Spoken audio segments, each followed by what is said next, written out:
Ket Okraku. If my memory serves me right, you call a AFCON by no. Obekache so Ghana football no as it doesn't have a good standing. If you could share in Central for Kumasi and all Bono and all could share in Central for so.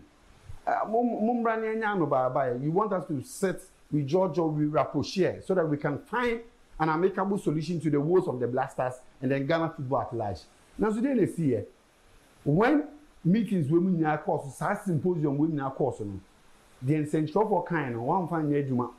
But who can you out here out the year Juma? And now you be do baby unya opportunity for public accounts committee our parliament oko enoko kan nsem basa chese wo ya wajin say koko the john na ode ye utimi ka so yen try say be football ye the other time you had the opportunity only Blasters players in kasa no also you want to be remembered for that FA president now oye honest Ket Okraku, be honest with yourself. Do you think that you are honest? Ket Okraku, FA president that Kudus Mohammed Etimi man of the match. No one could J play, you know, now we are could chat picture. We all told him I know my level. Ket Okraku, do you think you are being honest? Eh? And you say, and such symposium now offer opinion leaders, the Ghana Revenue Authority, old players, coaches, football administrators, so Omonko assemble all pram no. Who are you fooling? Okay, so welcome to the extended edition of Sports YADTV on YADTV. This is sort of an editorial from YADTV. I have a letter addressed to President of the Ghana Football Association, Ket Okraku. I'm doing this because football-loving fans are worried. Because after announced expose, okay, after the announced expose, and then we went to normalization. After normalization for a while now, and you got to abana Ket Okraku, a president. Obey president, no name for we been a call. I can see George Free, Nana Amponsan, or Sego Kupama crack podium disqualifying because he was the biggest threat at the time. So they found ways and means. Now do fully and almost disqualify Palmer a free competition to reason with me and vie for the position of the Ghana Football Association. Fast forward the October. Ket Abibini, Ket winning because Ket manifesto at the time now. He made a lot of sense. So football people imagine so and on the because he had godfathers like Alaji MND, Jaula Mo, and Motanichi. And the up north there, no clubs no more north, no Motanichi pa. But baby, yeah, President Bell say first we also want to mean for on it na tamfo entimi nyajuma. Esan say ontimi njomundi. It is now Ket began to make his appointment. Then he started appointing friends and cronies. Friends and cronies and the other do baby away. I am doing this because Ket took a singular decision. Say, obey friends and cronies. Now he appointed all the people around him, people who work at Dreams FC, or the Omunya called GFA, or the Omu called GFA, no. They say Bibia Diego, to the extent that under 17 female football team Yabani, Ama Intimin Bobby. Since obey president, under 17 young qualify Enco Africa that, under 20 young qualify Enco Africa that, under 23 body. The least said about it, the better because since 2004, I call Athens in Greece Olympics game, you know, you qualify biom. It would be unfair if me blame Ket Okraku because it's a thing I actually now Ket by and he had brilliant football ideas because Okita Masters from University of Liverpool. I could see football. Today, OGD pass a bit football. Now so I come here and say Ket only flatter to deceive because Ket at the home of affairs Bibia say Ghana football is in shambles. Football itself is in jeopardy because Ket Elisai said, Obe fele ne fu, no fele a fu ne now for and in the bush of fu. Because when he said that we are creating wealth for everyone, what he actually meant was that he will make sure the people in and around him will be okay. And then a Ket appointment or appointee a Prosper Harrison Adu, somebody General Secretary of the Ghana Football Association. Even though one will argue that omiti all the criteria, but we can't run away from the fact that the General Secretary Prosper Harrison Adu no Ket down for. Then be no Henry Asante Chum, or making sure also and the Director of Communications at the Ghana Football Association. We all know Henry Asante Chum, a friend of Ket Simeon-Okraku. Simeon-Okraku the chunk of war is Simeon-Okraku a mini shadow. And I'm a general manager. Emma Dream says he's on a Blasters a team manager. It's like I say all the key appointments, all the strategic appointments, Ket Simeon-Okraku at the nebution for in number 4. And I deposit me personal ball positions be essentially in now, Master Tiawa, Ket Simeon-Okraku. If my memory serves me right, you call a year AFCON by no. Obekache so Ghana football no as it doesn't have a good standing. If you could share central for Kumasi and all Bono and all share central for so.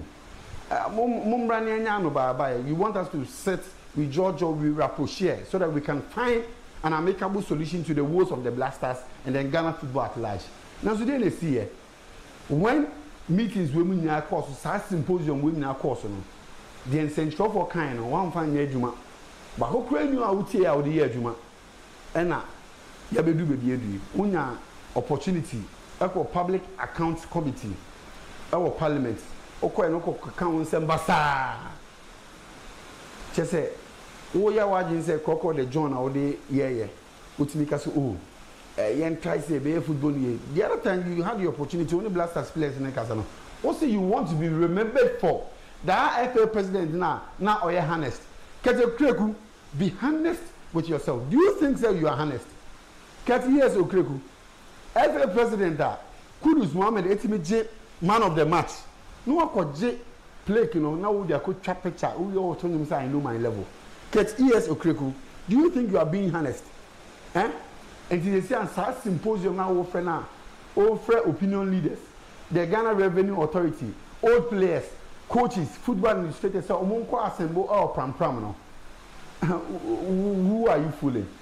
Because it is not as say and maybe be 1 year that. Why you be sad? Now who say when the noises when the majority are talking, then you want to switch attention. Two people switch attention, then why? Again, Panway, the OYA and say, what say? Oh, my teams, buses. Ket, I put it to you, sir. The bars that you give to the teams, maybe with time, you would have done better. And can obey me interior deconi and afford what buses. We are not saying that it is compulsory that give the teams brand new buses. It is fine if you want to give the used buses because we all know that most of the Premier League clubs. Our buses no using used ones. Half of folk use one. As they go to used one. You get the medium and the likes. A medium apart from high sense, they are the moment. All the buses that teams need using used ones. So it is normal if you want to give them a used bus. But Ket, are you not ashamed of yourself? Say, koche buses so. Even say to get time. Now when your interiors ni na any befitting to a Premier League club and as a Division 1 League club. In your quest to do away with the shame out of their brain, Blasters their brain unity, you were in a hurry. And now, lining up these buses are like Accra Sports Stadium. And now, Okache teams themselves, but one funny thing is that they say that there is a syndrome, my friend Soko syndrome. Obibe or Presosa or Presu we are now we are not Wabra Wunsuanum, no more than Nika Credi. Was ye any pain a Majimqua? A B and other clubs into Ushaya. Can I watch about New Year? Now, eye ebusua abontua drafts omo representative no na auto asafo no because was suppressing for some time no we no man aduane a odi tinai ni de the rave po efi say buses na omo je ni fuse kra bi atete interior no eye seats na driver no better so kwapo no the doormat asan to all the seats be anya papa Kate, who are you trying to deceive? It's one okay say you want to be remembered for that FA president not your honest. Do you think our football is in good shape? You said when you filed your nomination for a second term, okay say Ghana football is in safe hands. So safe hands in good hands now can is it you? Kate, what yenye retrospective analysis kakra. Ghana football has been on a decline for quite some time. We agree. But even with 2017, Cameroon AEF no, it was in the quarterfinals. If Memboa, it was in the quarterfinals. In 2019, Satana announced about an expose in 2018. I'm here called 2019. And look up on even normalization committee no. Almost you qualify Blasters no to the world to the Nations Cup. And I'm going to Dr. Keke Sapon, most of the committee. Niamfanko Nations Cup no. Dr. Keke Sapon now a Blasters management committee chairman. And you call Egypt. You call Egypt, you know, round of 16, and you film. You buy a penalty. Hey, Kwesia Pia is not fit for purpose. But now, Obwa, because time of Kwesia Pia, a coach, you know, you wanted Kwesia Pia to call Benjamin Tete on several occasions. One from, and you know, I think say now, player or world dreams, now or FC Pyramids, Egypt, Mire Finidi, Kaka. Striker number 9. No person of France one fair into a year. And see, we had the least opportunity to be in Saki Kosiapia pay. The contract in a soon pay. You didn't renew the contract because you had your own parochial interest. What did you do? You appointed your friend, CK Akono, because Akono at some point in time belonged to your football agency, Proton Sports. Nanso, Fofi Antoata. When you appointed CK Akono, again anybody bronu. Obeti me bisa kujo fianu and the likes. Come o coach as good. Kujo fianu back as CK Akono. Or ye brony in a black man's skin because the real brony equity the players only players no. The same thing no or the players. To go fact CK by now what you say. What's not change on ye? CK Akono aba out abeka say. Or the left eba as Blasters coach. Let's tell him say players only be boame amama qualify and say me football na best me born akuni nima. Then you also bring a list. No can say player we in training player we in training now one says so the list about CK Akono was obviously not impressed with a whole lot of things. Oko kan e pen now say yey ukoko apai. And I'll say Randy Abe wona maybe a trip now ye spokesperson Emma the Ghana Football Association. But that time you know na coach bia maybe a trip no ya de pa Milovan Rahivac ono de call 2010 World Cup oko make history or de call quarter finals mo ntentema mo try na mo appoint no umbra tama Milovan Rahivac e ba ye pe o say Milovan Rahivac de onye maka makwe fast forward ye qualify echo 2021 AFCON 2021 AFCON ye call ye fimu group stage ye win a single match. We drew against Gabon, Comoros, Eshe, Ugini Masepoto, in West at the time.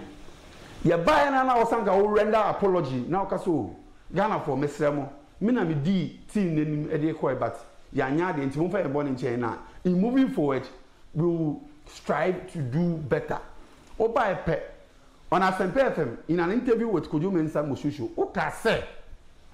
Se Ghana force agent say o Messi and na say zero na do bi o baby a yemo ni di na kofa the Blasters in we went with our best squad and yet we couldn't do well sir and our kind instead of you to show remorse na your friend saying Ghana for any one ko ben krum no self aggrandization or gratification or I say say you are the best to manage our football and unti Kurt went to be and he will say, oh, my coach, I tried and tested a couple of Milovan Rahivac by. It was disastrous.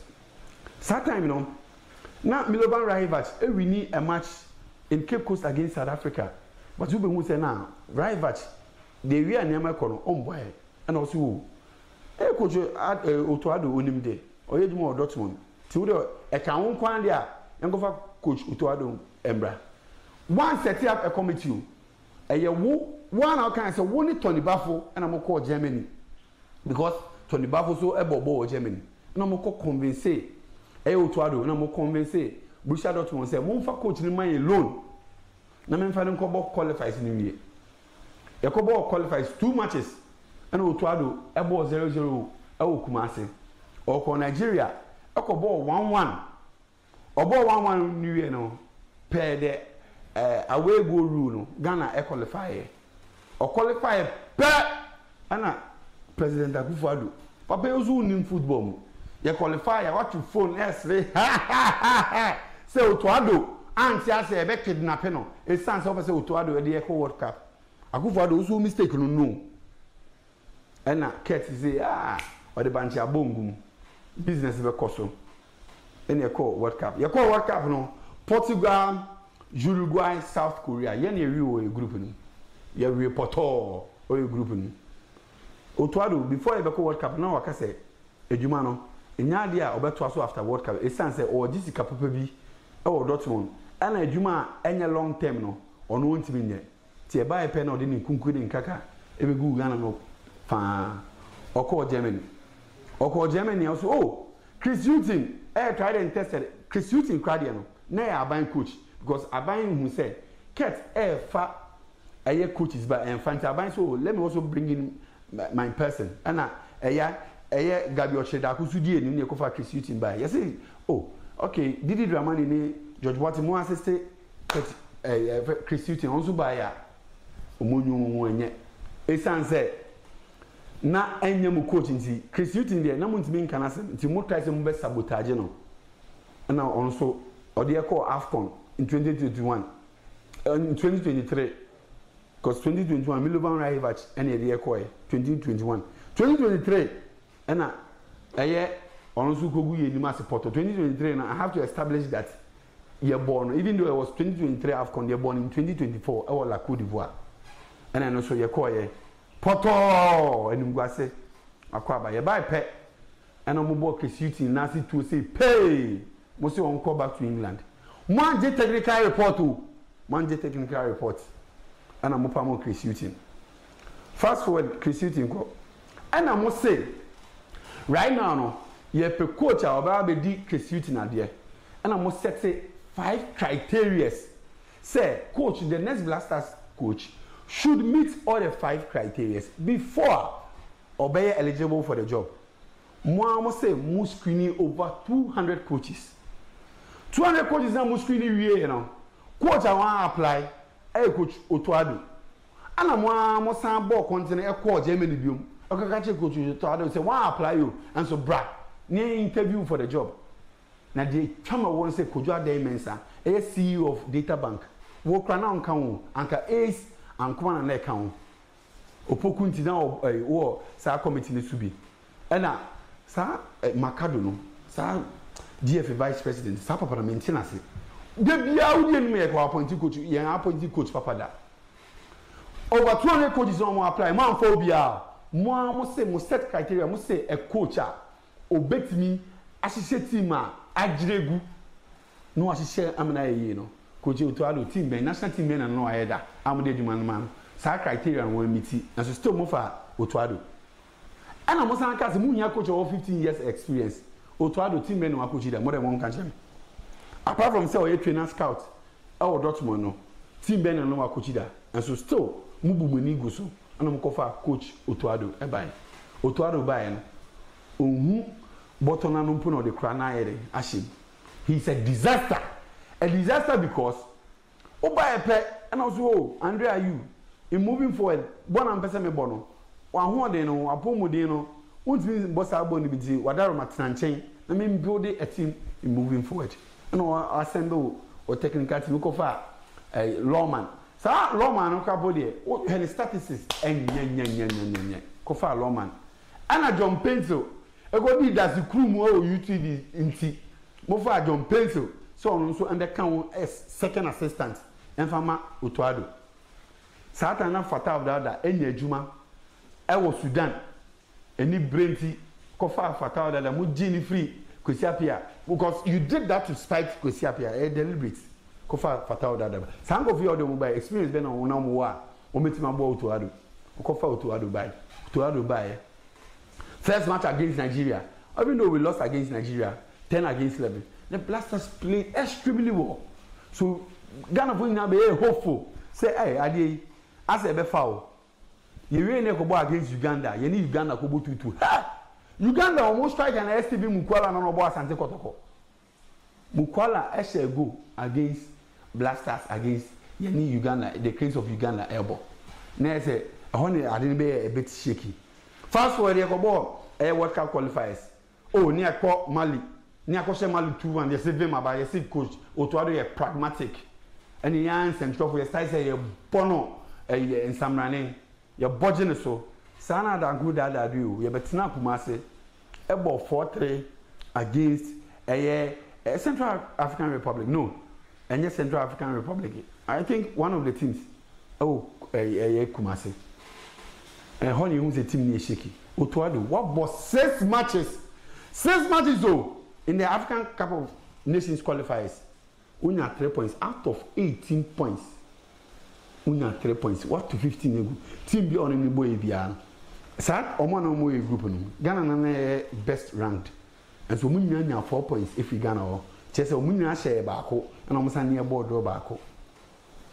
Na we nya nkemfo ano. Otuado is a disaster. Anka mum pamone. Afede Henry Asante Chum so Otuado is still the best for the Blasters. I mean, the shadow so I can say he's still the best. And so Tama, KC to your coach. Now I mean, the shadow Tina Kesven, can't difference. Oh, coach with the on boy. But one and munim the money coach Otuado, it is still more routine for coach Otuado. But I mean, can't was sound, but clearly only near you only experience. Some of them I had one couple munkofa an experienced coach and Fambra. Ghana for I didn't say Becca Sanse me tina. A cat udie and prepare. And I'll go fast our buses by once you win grassy. Cat, do you think you are being honest? Once you win grassy. Etiquette, this is a letter to you. If you want to be remembered for all the good things, our person or Ghana football, try and be honest with yourself first. And Sana, why can't you play so many honest? More seeking for the support of Ghanaians. And yes, sir. You go down to be the worst ever GFA president when you did Ghana football. But the man see, as to whether you agree or disagree with me, the comment section is there. The catch also says on second video here, share, like, and a comment, and share now soon, and some can be known there on share. My name is Emmanuel Asabre. Until we meet again, it's bye-bye on YADTV.